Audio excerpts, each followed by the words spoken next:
कहा ज्यादातर ऐसा ही होता है, नगरों में जाते हैं कुछ देवियों के देवता कह देते हैं कि वहां जा रही हो कामकाज छोड़ करके छोटे छोटे बच्चों को, क्या गुरु भगवान है तुम्हें रोटी दे दिए और तुम्हें क्या तुम्हारी व्यवस्था बिगड़ रही है का संभाल दिए, का हम अभी लाठी लेके डटे हैं, क्या गुरु बचाने आ जाएंगे? अरे मंदबुद्धि, गुरु चाहे तो क्या नहीं कर सकता है? क्यों? क्या तुम भगवान के अधीन हो और गुरु भगवान गुरु के अधीन है, क्या नहीं कर सकते हैं? सुनो, मैं थोड़ा समय और लेकर के आपको समझाना चाहूंगा कि गुरु कितनी बड़ी धरोहर है, जिसके लिए संसार में माता पिता और साधु संत ब्राह्मण को तुच्छ समझ करके हटा देते हैं। और ब्राह्मण और पंडित में फर्क है। आप पंडित को ब्राह्मण से तुलना मत कीजिए, क्योंकि यह है विष और अमृत। पंडित एक विष है और ब्राह्मण अमृत है। ये दया के ध्यान है, क्योंकि ब्राह्मण दया का पात्र है। ब्राह्मण उसी से कहते हैं जिससे ब्रह्म की पहचान है, तो कभी भूल करके अपराध नहीं करता, हमेशा सबको खिलाता है, उसके बाद में खाता है। और कोई नुकसान करते देख ले तो कभी भी उस पर नाराज नहीं होता। मेरे ऋषि ब्राह्मण ने भगवान विष्णु के सीना पर पैर रख करके भी उनसे आशीर्वाद प्राप्त किया और भगवान विष्णु ने तत्काल उन्हें वरदान दिया कि हे ब्राह्मण देव, मैं तुम्हें वरदान देता हूँ कि मैं तुम्हारे हृदय और मस्तक में हमेशा निवास करूंगा।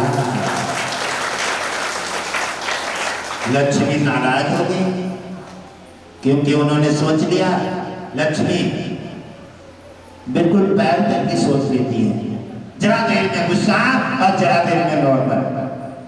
उन्होंने कहा तुमने मेरे पति का निरादर कर दिया, मेरे पति के सीना पर पैर रखा है, जिनको दुनिया खाती है, दुनिया पूजती है, दुनिया मानती है, और तुमने मेरा पति का निरादर किया है। इसलिए मैं तुम्हें श्राप देती हूँ कि धर्म कांड के ब्राह्मण जितने होंगे वो हमेशा गरीब रहेंगे, मैं उनके घर नहीं जाऊंगी। ब्राह्मण ने सोचा मुझे तुम्हारी जरूरत भी तो नहीं है। ब्राह्मण ने कहा तुम्हारे श्राप से मेरे पर कोई फर्क नहीं है। क्यों फर्क नहीं है? अब तुम्हें भैया मटर पनीर चाहिए तो ब्राह्मण को तो नहीं चाहिए, हाँ? तुम्हें क्यों चाहिए? पैसा की जरूरत क्यों है? कि तुम्हारे पास आवश्यकता बहुत है। और ब्राह्मण ने सोचा नहीं, अगर पैसा नहीं है तो किराया नहीं है तो पैदल चले जाएंगे, खाना नहीं है तो वृक्षों की छाल खा के गुजारा करेंगे, अगर पेट नहीं है तो धरती माँ है, इस पर तो जन्म ले भी इसी पर लेटे और मर जाने के बाद इसी पर लेटेंगे। तो बीच में थोड़ी सी पेट मिल जाए तो ऐसी शोभा और ऐसी आराम से क्या फायदा है कि अभी पेट पे सो रही है और मर गए तो नीचे खींच के फिर डाला जाता है, सबको डाला जाता है। यानी मर गए तो कोई 5,000 50,000 का बेड लेकर आओ, और जब ही दूसरे दिन मरिए तो फिर क्या होता है? धरतीवासी खींच के कहाँ डालते हैं? क्या फायदा है ऐसे बेड पे सोने से? ब्राह्मण ने कहा ऐसे बेड और ऐसे सुख शांति से मुझे आवश्यकता नहीं, हम तो धरती पर सदा रहेंगे और धरती पर, क्योंकि हमें कोई एहसास नहीं होगा। बेड से खींच के नीचे डालोगे तो हमें फिर विरोध आएगा, क्यों? इसलिए हम बेड इस्तेमाल नहीं करेंगे, धरती पर रहेंगे। अब हमें फिर लक्ष्मी की आवश्यकता है। आवश्यकता किन्हें है? जिन्हें सुख और आराम चाहिए, जिन्हें तरह तरह के कपड़े चाहिए, तो उन्होंने कहा है लक्ष्मी अपना दामन हटा लो, हमें तुम्हारी आवश्यकता नहीं है। ऐसे श्राप 50 दे दो, फिर भी हम पर भले कोई पड़ने का नहीं। लक्ष्मी ने कहा कि ये क्या हो रहा है? भगवान विष्णु ने वरदान दे दिए और जिन लक्ष्मी ने अपने पति के पीछे ब्राह्मण को श्राप दे दिए, और कोई पति जब ब्राह्मण की दृष्टि देखी ना तो भगवान के हृदय में भगवान ने देखा कि ब्राह्मण का मस्तिष्क बदल रहा है और इन्होंने कहीं श्राप दे दिया तो मुझे अवतार से पहले न कहीं धरती पर जाना पड़े। इसलिए ब्राह्मण की वाणी में वह पावर है कि जो भी कह देते हैं वह सत्य हो जाता है। मार वचन पर सकता फेंका, भक्त वचन पत्थर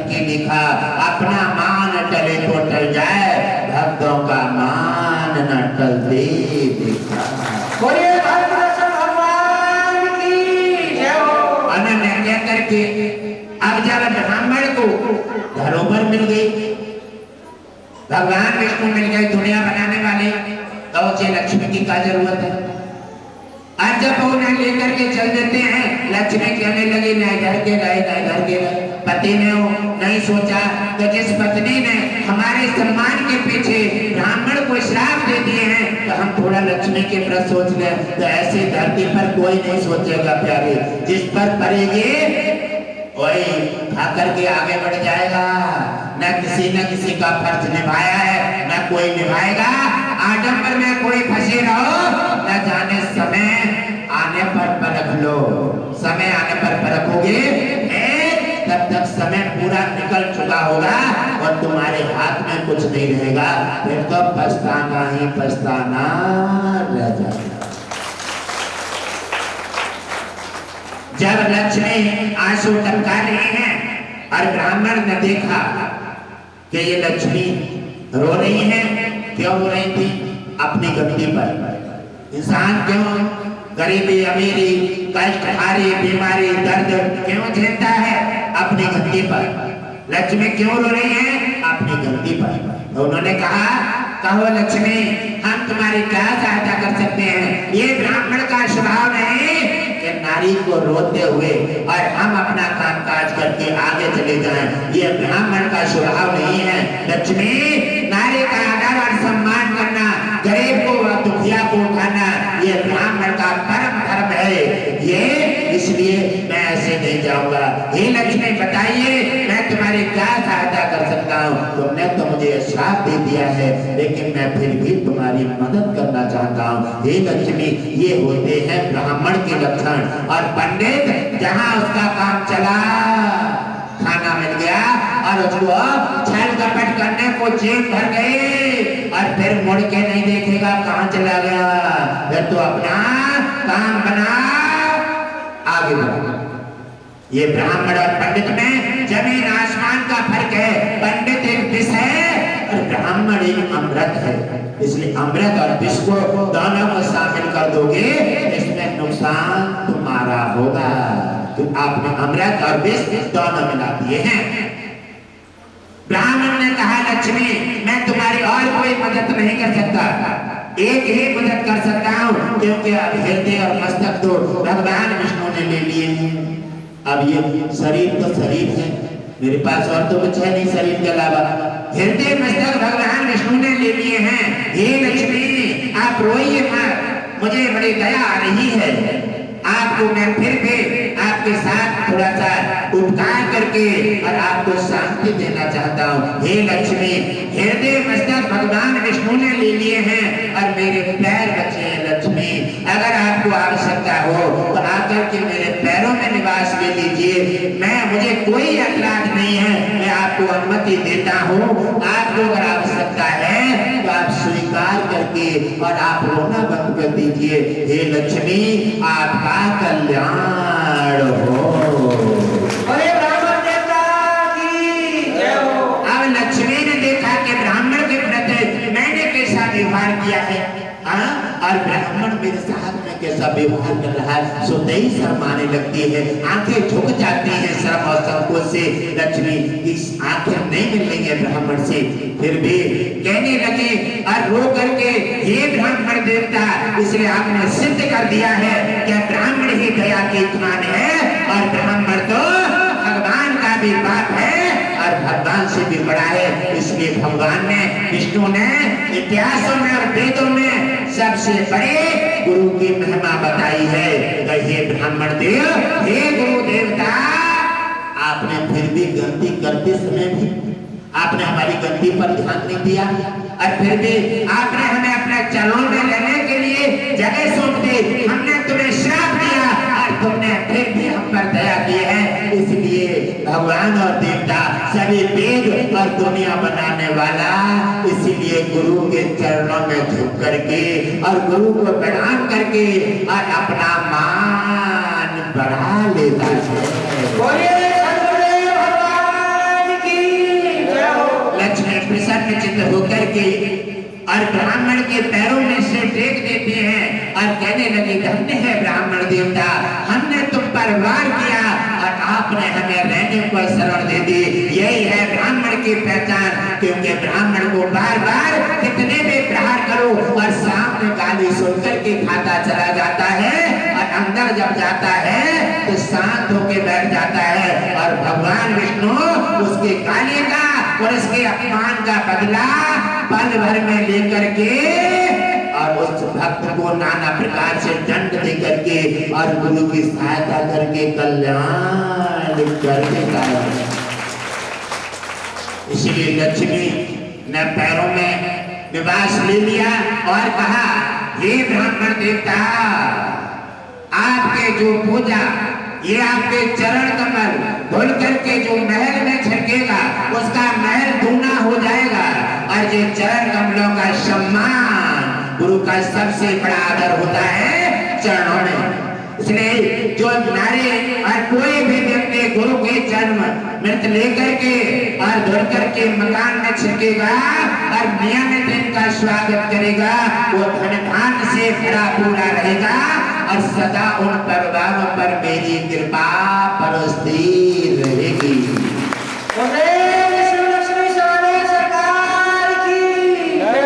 लक्ष्मी ने कहा कि हमेशा ये बात समझने की है, इसलिए कहा जाता है कि ब्राह्मण कहते हैं कि वो भगवान है। अरे भगवान नहीं, भगवान से भी ऊपर है। कहते हैं गुरु ब्रह्मा गुरु विष्णु गुरु देवो महेश्वरा गुरु साक्षात पार ब्रह्मा तस्मै श्री गुरुवे नमः। गुरु अखंड मंडलाकारं व्याप्तं चराचरं तत्पदं दर्शितं और श्री गुरुवे नमः।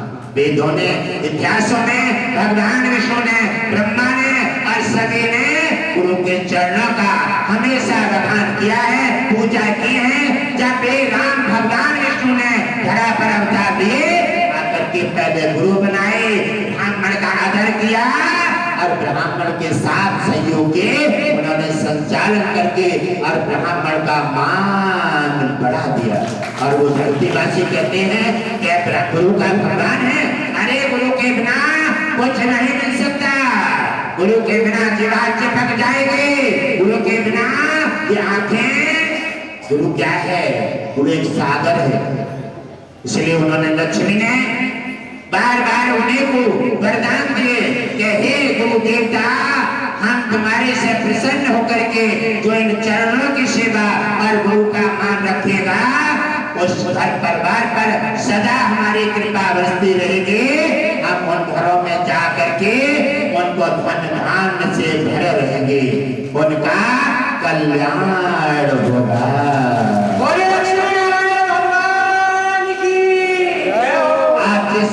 वेद में, जिस इतिहास में, रामायण में, गीता में, सत्संग में, जहाँ भी जो कोना खोलेंगे वो गुरु से शुरू होगा और लास्ट में भी गुरु से अंत होगा।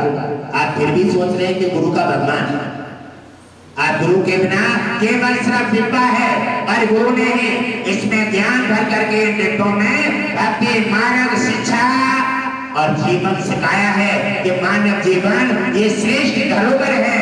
ये किसने दिया है, किसने बताया है? गुरु ने। पहले माँ गुरु बनी, इस माँ ने मलबा से हटा करके और तुम्हें गीले में सोई, तुम्हें सूखे में सुलाया, तुम्हें खिलाया आहार, अपना स्तन पिलाया और आपको नाना प्रकार से सुविधा दे। और जब तुम्हें बड़ा कर दिया, पढ़ाया लिखाया, जब तुम चलने फिरने लायक हो गए, 2 टका पैदा करने लगे और जब तुम्हारी शादी हो गई, तुम्हारी 2 से 4 आंखें हो गई, तो तुमने माता पिता को धिक्कार दिया, उनसे कहा कि अब तुम्हारी पटका रही है, अब तुम अलग हो जाओ। अरे धिक्कार है तुम्हारी जैसी संतान पर, तुम्हारी जैसी संतान पर। माता कहती है ये संतान नहीं, बबूल पैदा हो गया, बबूल लगा दो तो उससे हमेशा पछताना ही पड़ेगा, क्योंकि जब डालेगा तो कांटे डालेगा। ऐसी संतान बबूल पैदा हो जाती है जो जहाँ भी होगा, जो भी बैठेगा उसमें भी कांटे चुभेंगे और जो लगाएगा वो भी पछताएगा और जो काटेगा वो भी पछताएगा। ऐसी संतान परिवारों में बबूल पैदा हो जाते हैं।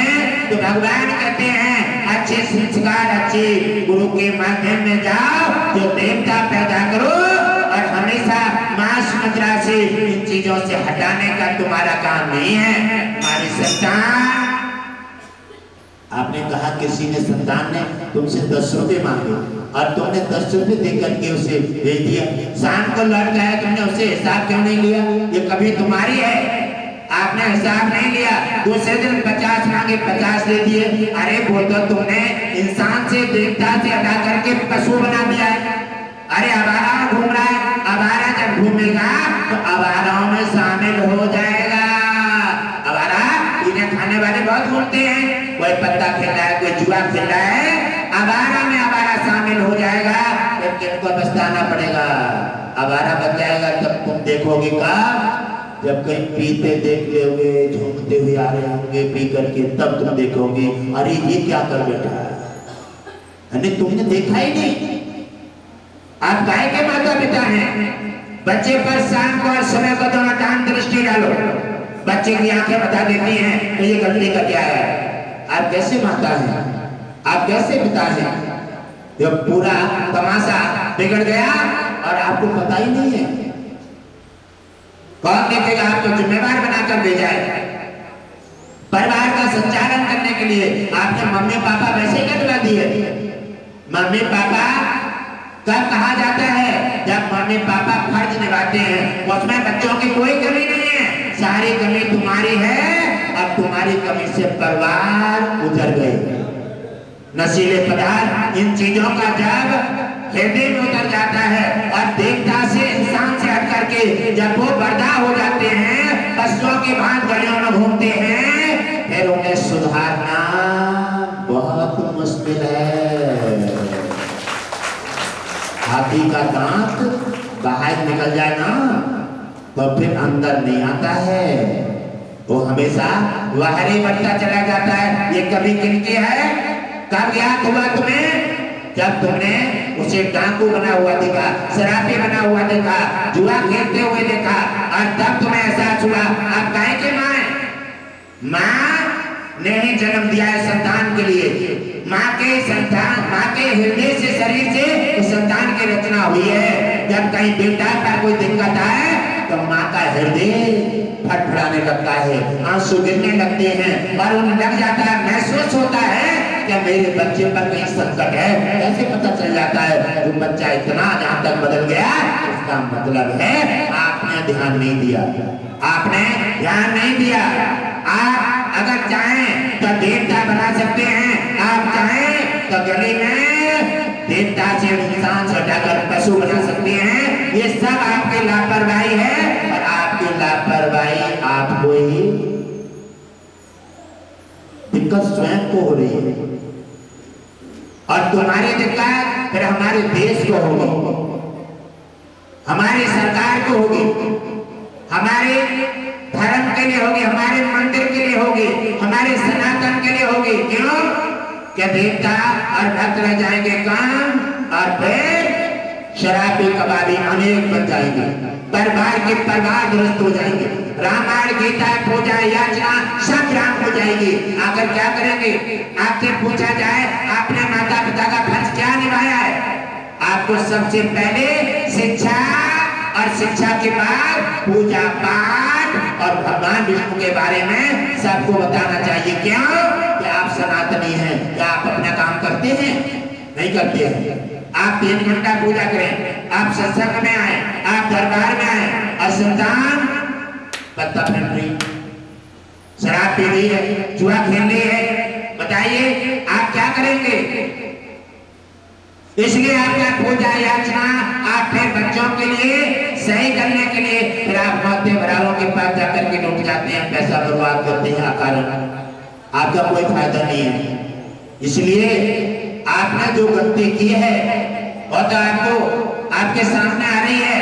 मैं फिर से आपको सुझाव देना चाहता हूँ कि आप कोई भी अपने परिवार के साथ में ये भूल ना करें।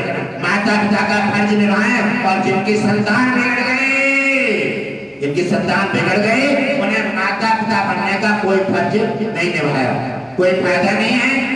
खाम खाम मम्मी पापा का ढोड़ा पीटो, इसे कोई फर्ज नहीं निभाया, इससे कोई माता पिता का तुमने फर्ज नहीं निभाया, भगवान विष्णु के लिस्ट से तुम्हारा नाम डिलीट हो गया।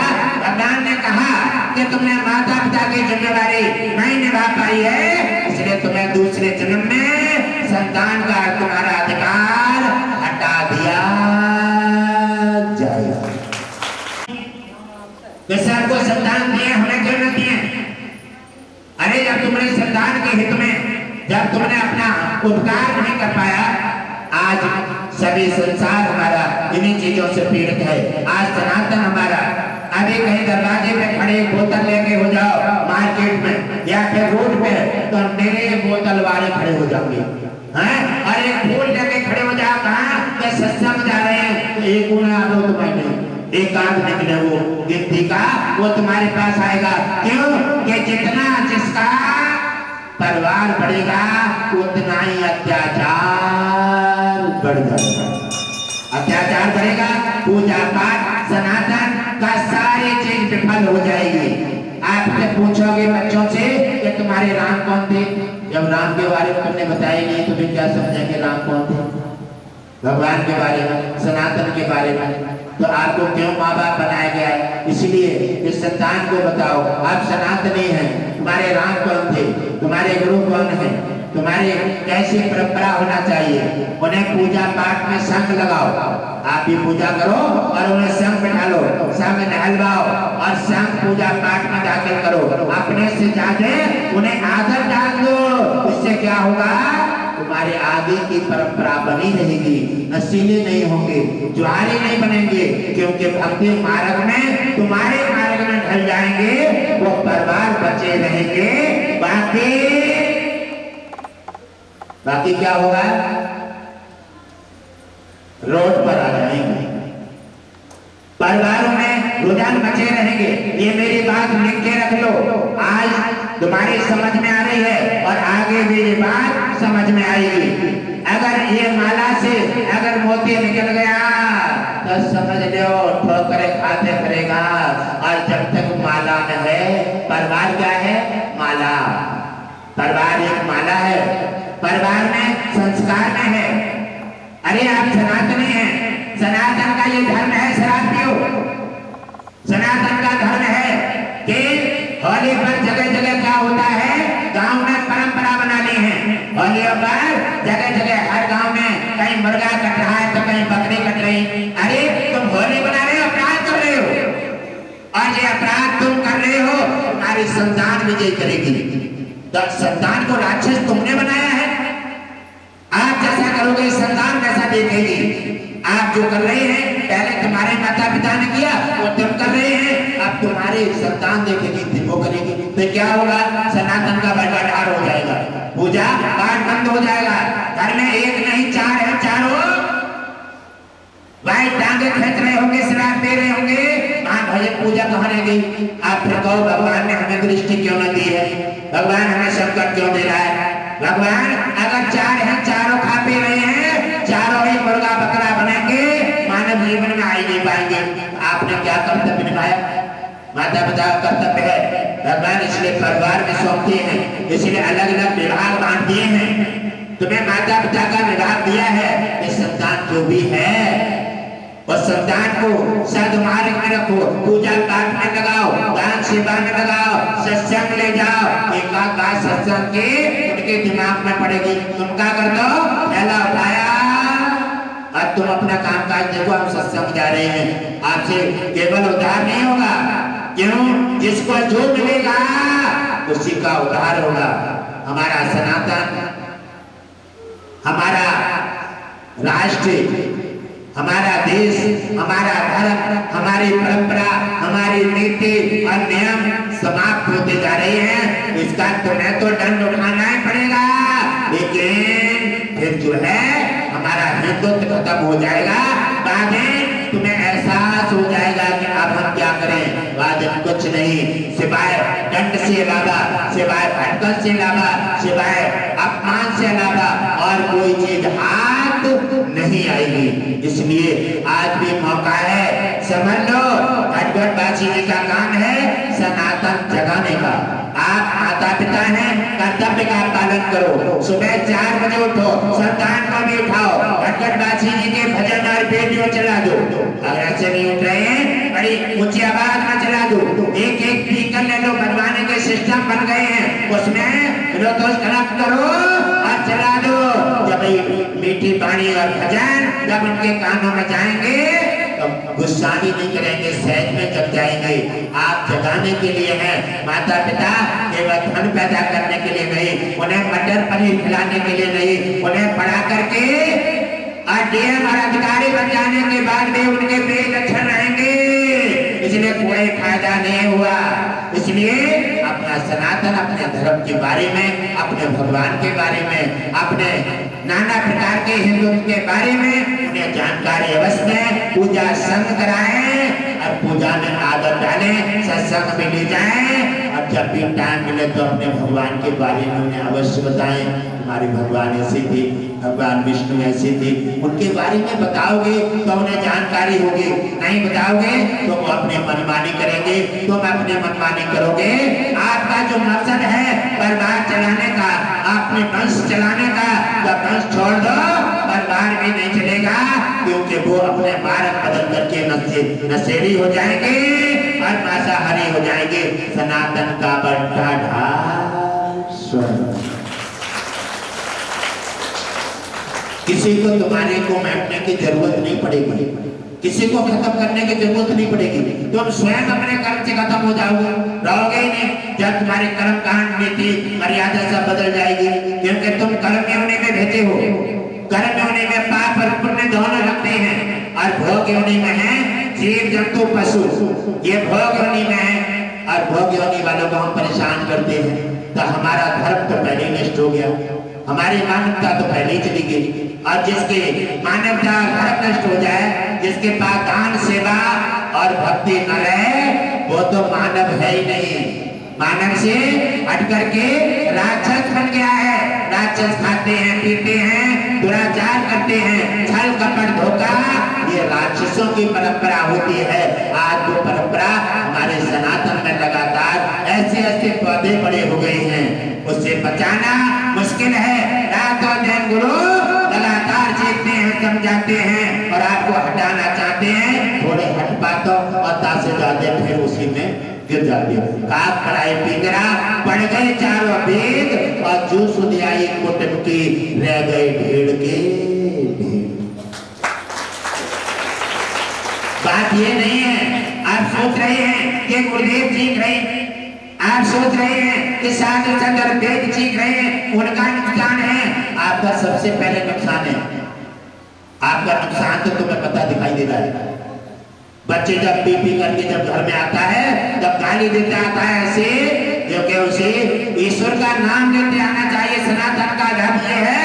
और जब वो गाली बरसात करता हुआ आता है, डंडा उठाता है, कभी टीवी में मारता है, जब कभी एलईडी में, ये मार करके तोड़ करके तब कहते हैं हे नाथ, हे भगवान, ऐसी संतान तुमने हमें क्यों दे दी? अरे संतान तो अच्छी थी, संतान तुमने बिगाड़ी है, लापरवाही। संतान तो ईश्वर ने अच्छी दी। बचपन से जन्म से कोई असुर नहीं होता और न कोई देवता होता है, ये तो आपने जैसा स्वभाव जैसा आचरण दिया है। और कुछ देवियां हमारी ऐसी होती हैं, उधर में जब बच्चा होता है तो लगातार उन्हें आज मछली की लग रही है, आज मुर्गा की लग रही है, ये चीजें। अरे तुमने उसी चीज से संतान को जन्म दिया है तो फिर कैसी होगी? राक्षस तो तुमने पहले बना दिए। इसलिए सनातन का ये धर्म नहीं है। सनातन हमेशा शुद्ध शाकाहारी, सनातन के आचार विचार दया का है। आज ये सारी चीजें सनातन के जब नष्ट होते जा रही हैं, दया हटते जा रही है, स्वार्थ सबसे बड़े शिखर पर है, दलाली छल कपट धोखा एक हमारी परंपरा बन गई है। इसलिए ये परिवार को नष्ट करने का, बर्बाद करने का यही तो काम कर रही है। इसलिए भगवान विष्णु ने कहा है इनको जगाने के लिए, इनको संभालने के लिए गुरुदेव आप साधु संत महापुरुषों को इसलिए उतारा गया है। और मैं साधु संत के रूप में अब राजाओं की भी परीक्षा ले लूंगा, साधु संतों के रूप में जन कल्याण करूंगा और सनातन महापुरुषों और ब्राह्मण का सम्मान बढ़ा करके कल्याण करूंगा।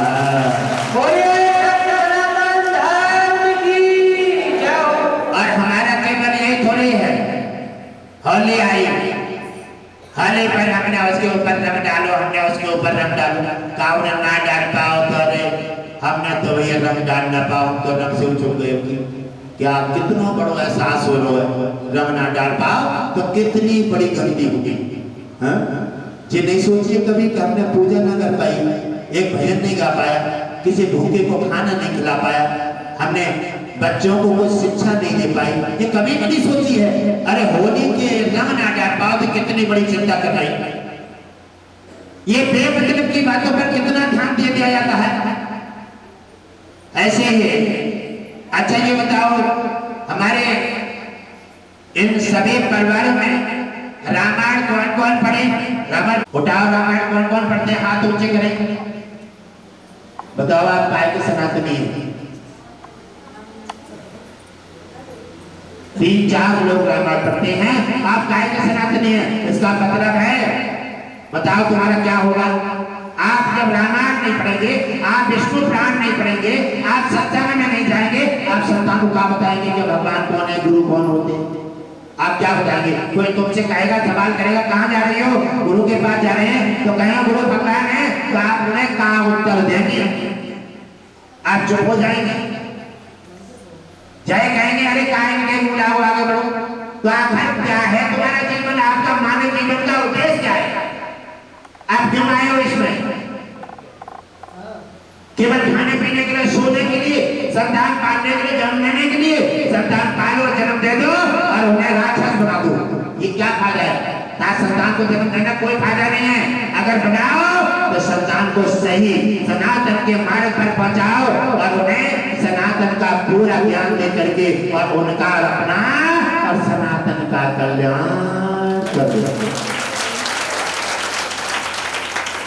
आपने क्या उपदेश दे दिया है?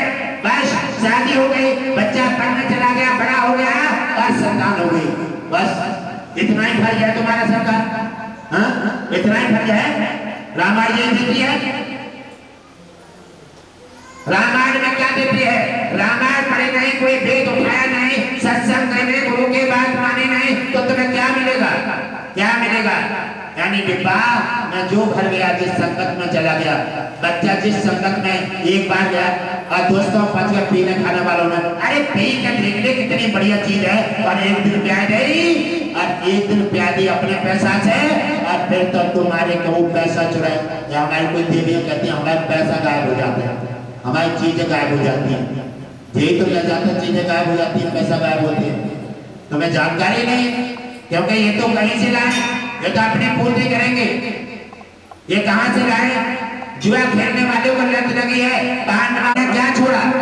पांडवा तो देवताओं के पुत्र थे, ज्ञानी थे, उन्होंने भी इसलिए संगत से गुण वो पजे और कुसंग से गुण जाए, दास फांस और मिश्री एक ही भाव विकार, एक ही भाव में कहते हैं। संगत जैसे मिल जाए इसलिए अच्छी संगत में जाओ, इसलिए गुरु कहते हैं अच्छे के बैठो, अच्छा खान पान करो, अच्छे वेदों में अपने, क्योंकि तुम सनातनी हो। गलत जगह बिल्कुल मत जाओ, गलत जगह एक दिन जाओगे धीरे धीरे तुम्हारा मन गलत जगह पर पहुंच जाएगा, और गलत जगह जाने से तुम्हारा बंटाढार हो जाएगा।